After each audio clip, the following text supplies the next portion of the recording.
Assalamualaikum warahmatullahi wabarakatuh. Perkenalkan, saya Siti Aina Firdaus dan rekan saya, Endang Sujana.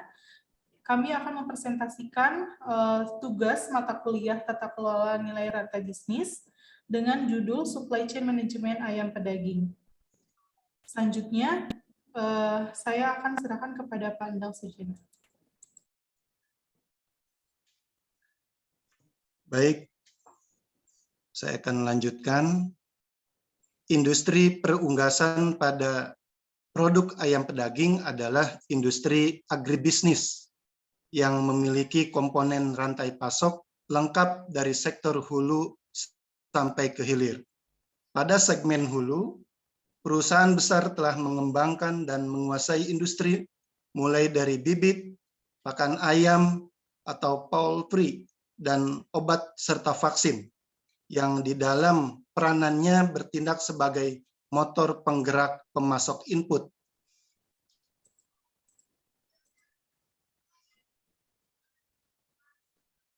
Pada segmen hilir telah berkembang industri agro yang mengolah produk peternakan menjadi produk olahan dan perdagangkan hasil olahan ternak di pasar domestik maupun pasar internasional.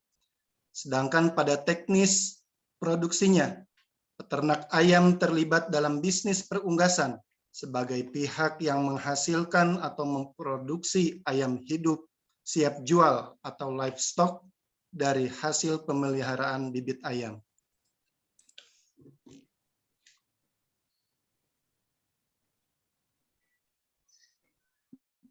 Model hubungan antar subsistem ini dijelaskan dengan gambar 1. Subsistem tersebut antara lain adalah 1. Subsistem agribisnis hulu atau upstream of farm. 2. Subsistem budidaya atau on farm. 3. Subsistem pengolahan downstream of farm. 4. Subsistem pemasaran downstream of farm. Kemudian yang terakhir, yang kelima, dan subsistem jasa penunjang atau supporting institution.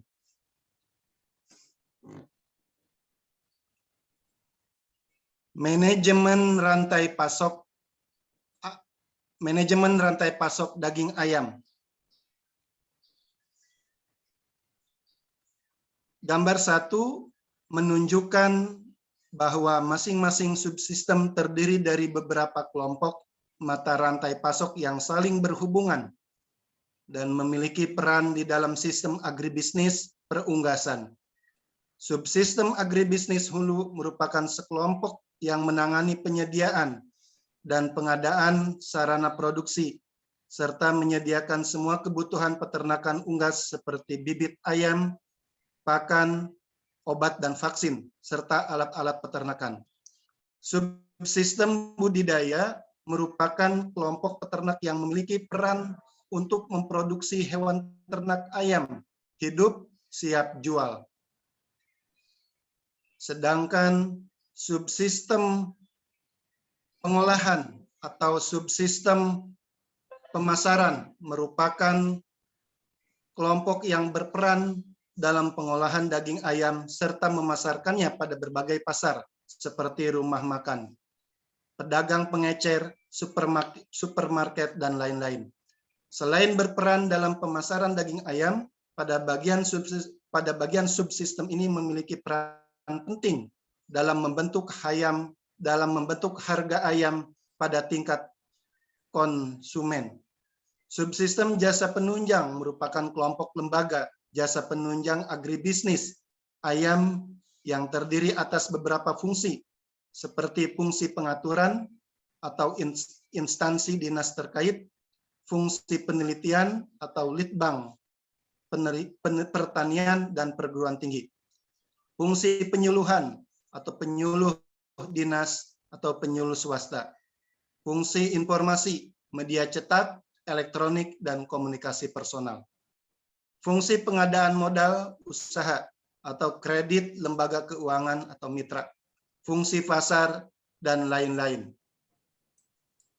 Kemudian itu, terima kasih, mungkin akan dari saya, kemudian akan dilanjutkan oleh Bu Aina. Baik, di sini saya akan menjelaskan terkait dengan alur distribusi pemasaran ayam. Pedagang perantara dalam pemasaran ayam antara lain, yaitu ada bakul, kemudian ada broker, dan lapak. Bakul merupakan pedagang perantara yang menggunakan modal transportasi sendiri untuk mengambil ayam hidup dari peternak, atau dari kandang atau farm, atau dari broker dalam jumlah yang besar. Sedangkan broker merupakan bakul besar dengan omset tertentu yang mendistribusikan penjualannya pada bakul lain dengan via delivery order. Atau dengan kata lain, broker tersebut tidak menjual ayamnya dengan transportasi sendiri. Broker akan menyediakan modal besar untuk membeli ayam pada peternak, yang kemudian modal tersebut akan kembali setelah bakul melakukan pembayaran order pada broker dari hasil penjualan ayamnya pada lapak. Nah, kemudian lapak sendiri adalah pedagang akhir di pasar yang menjadikan ayam pedaging dalam bentuk karkas pada konsumen. Nah, pada gambar ini menjelaskan ada terdapat 3 skema, yaitu skema pertama, ayam hidup dari peternak harus melewati 3 pedagang perantara sebelum sampai kepada konsumen, yaitu ada broker, kemudian ada bakul, dan ada lapak atau pemotong hingga sampai kepada konsumen. Peternak akan menjualkan ayamnya, ayam hidup, yang kemudian broker tersebut akan mendistribusikannya kepada bakul. Kemudian bakul akan menjualkan kembali ayam hidupnya pada lapak. Sebelum ayam dijual, lapak atau pedagang akhir di pasar akan melakukan pemotongan ayam atau pembersihan ayam dari darah, bulu, dan sebagainya, yang kemudian dijual pada konsumen akhir. Konsumen dalam skema 1 ini merupakan konsumen rumah tangga dengan jumlah pembelian karkas atau ayam tidak terlalu banyak, yaitu pada kisaran pembelian tidak lebih dari 10 kg per harinya. Nah, kemudian pada skema 2 menjelaskan bahwa ayam hidup dari peternak harus melewati 2 pedagang perantara sebelum sampai kepada konsumen, yaitu ada bakul dan lapak. Alur pendistribusian ayam pada skema kedua ini tidak jauh berbeda dengan skema yang pertama. Namun, dalam skema kedua ini, bakul akan melakukan pembelian langsung ayam hidup tanpa melalui broker. Kemudian bakul menggunakan modal dan transportasi sendiri. Bakul akan menjual ayam hidup pada lapak atau pedagang akhir di pasar yang kemudian akan menjual daging ayam pada konsumen. Kemudian pada skema 3, ayam hidup akan melewati 2 perantara, yaitu broker, melewati broker, dan kemudian rumah potong ayam. Nah, pada skema ketiga ini tidak melewati broker dan lapak atau pemotong. Kebanyakan konsumen pada skema ketiga ini berasal dari rumah makan besar, supermarket, hotel, dan lain-lain. Konsumen tersebut akan melakukan pembelian ayam dalam jumlah besar pada RPA, sehingga konsumen perlu menyediakan transportasi yang dilengkapi dengan fasilitas penyimpanan daging beku atau daging dingin, sehingga daging tidak segera membusuk pada saat pengiriman. Nah, dalam ketiga skema ini, ada juga jalur perdagangan ayam potong dari company farm milik perusahaan ke industri pengolahan daging ayam, seperti industri yang memproduksi sosis, nugget, dan ayam bakso, dan produk olahan lainnya, seperti yang sudah saya sebutkan tadi. Perdagangan ini biasanya terjadi antar industri dalam satu grup perusahaan dan pembelian terjadi dalam jumlah yang besar. Jadi terdapat 3 skema, dan skema yang selanjutnya yaitu adanya dari ayam potong dari company farm langsung kepada industri yang memproduksi daging olahan. Nah, selanjutnya adalah peran pemerintah dalam rantai pasok ayam pedaging. Pemerintah sebagai subsistem jasa penunjang dalam rantai pasok ayam pedaging memiliki peran penting dalam pengaturan bisnis perusahaan. Salah satu peran pemerintah dalam industri perunggasan antara lain adalah menciptakan kestabilan harga jual ayam dan mengatur ketersediaan ayam. Nah, pada saat ini, pemerintah sedang mematangkan regulasi untuk menstabilkan harga ayam dengan kebijakan harga minimum atau kebijakan harga terendah jual ayam. Kebijakan ini dimaksudkan agar peternak tidak mengalami kerugian. Selanjutnya, kami akan menampilkan video di mana salah satu perusahaan yang memproduksi ayam, yaitu PT Pokpan, dalam pengolahan dan pendistribusian ayam pedaging. Berikut kami tampilkan videonya.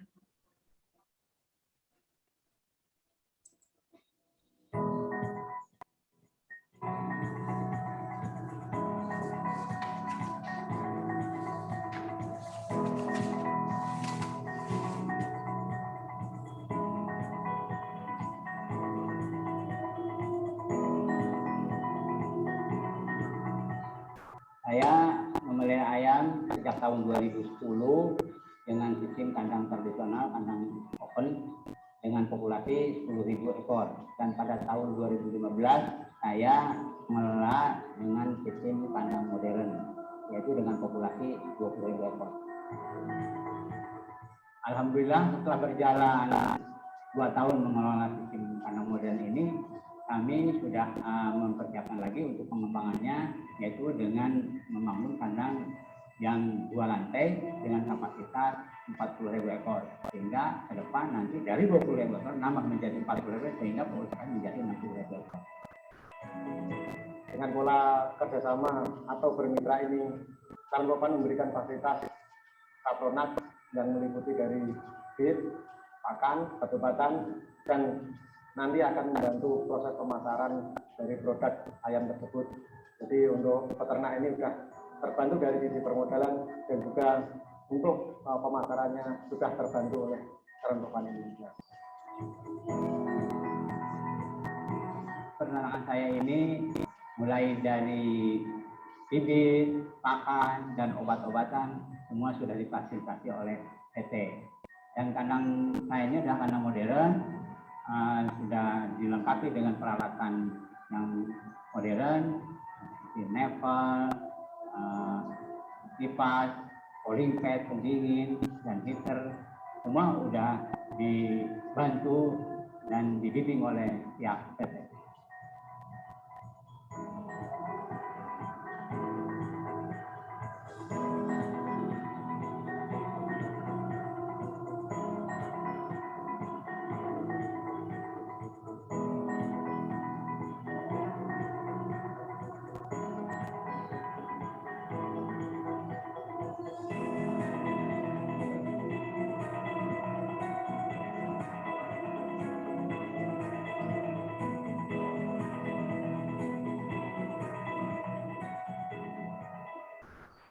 Yang kita hasilkan di JPT Cirebon sudah selalu melalui proses pengontrolan dan nutrisi dan juga penyimpanan di gudang kami hanya 3 hari.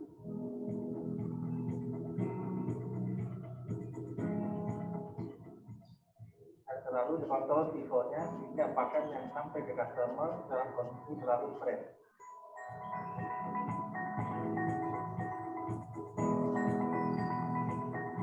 Ayam saya berikan makanan yang baik, yaitu dengan jenis pakan S00, S11, S12 produksi dari Pokpan. Dan ayam saya pada usia 30 hari bobot sekarang sudah mencapai 18 sampai 20 ton. Pokpan Indonesia mempunyai tenaga lapangan yang profesional. Tenaga lapangan ini akan membimbing mulai dari menyiapkan lahan peternakan, desain kandang atau konstruksi kandang, sampai dengan proses pemeliharaan ayamnya. Dari sampel-sampel yang dikirimkan ke dalam laboratorium kami, tidak ditemukan adanya perubahan-perubahan pada organ maupun pada perubahan-perubahan pemeriksaan laboratorium lainnya yang menunjukkan adanya tanda-tanda penyakit. Artinya, sampel yang kami terima dalam keadaan sehat. Pola kerjasama inti plasma yang dibangun Sarumpaan Indonesia adalah pola kerjasama yang saling menguntungkan. Untuk pemasaran, saya tidak pusing lagi karena sudah dibantu oleh PT. Tinggal menunggu hasilnya saja.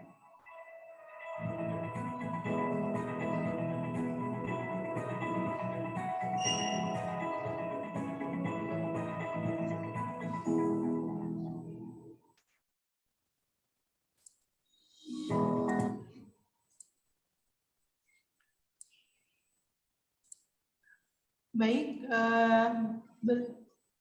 video tersebut merupakan salah satu contoh kerjasama antara petani atau peternak, antara peternak dengan perusahaan yang sehingga perusahaan yang memasok semua kebutuhan petani. Demikian presentasi dari kami. Saya Siti Aina Firdaus dan rekan saya Endang Sujana.